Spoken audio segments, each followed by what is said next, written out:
Doble dagok naman ang sinapit ng isang biktima ng Aman Investment Scam.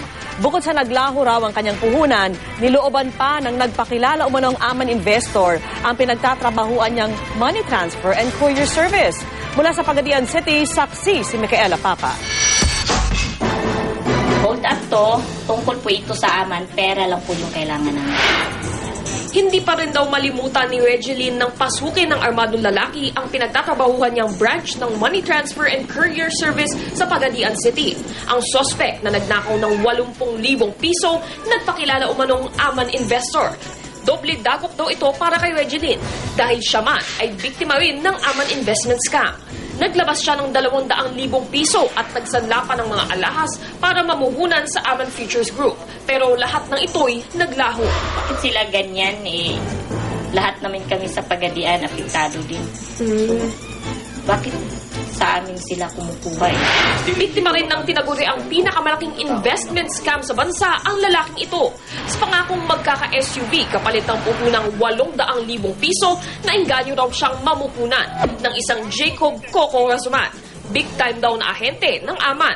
Naibigay raw sa kanya ang sasakyan pero hanggang ngayon wala pa raw papeles. August, nung nakuha ko yung sasakyan, andyan siya pero wala pa yung OR at CR ng aking sasakyan. Still, hindi ko magamit ang sasakyan ko. Natatakot rin ako mahuli. Umaasa pa rin ako na maibabalik ni Coco yung pera na binigay ko sa kanya. Lalo sa pangako niya na ito ay maibabalik niya ngayong Pebrero. Yun lang yung pinangahawakan ko ngayon.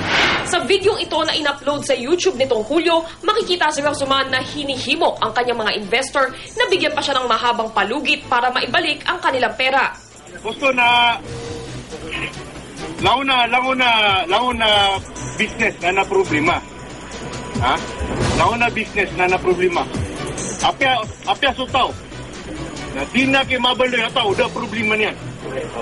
Sa gitna ng pag-aalala ng mga investor na di na raw mahagilap si Razuman, sinabi ng Lanao del Sur Police na nasa isang secluded na lugar lang daw ito sa Marawi City matapos voluntaryong magpasailalim sa kanilang kustudiya. Nangako raw siyang ibabalik ang pera ng mga investor sa Pebrero.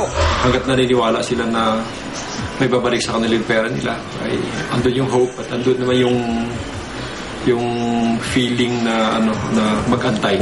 Tiniyak naman ng pulisya na walang naging pagtaas ng krimen sa Pagadian City dahil sa Aman investment scam. Pero may pakiusap sila sa mga biktima. Submit an affidavit in order to pursue the case. Isang problema, yun ang dapat natin dapat sulbarin. Hindi natin dadagdagan. May batas pa tayo ipairal. Mula sa Pagadian City, ako si Micaela Papa, ang inyong saksi.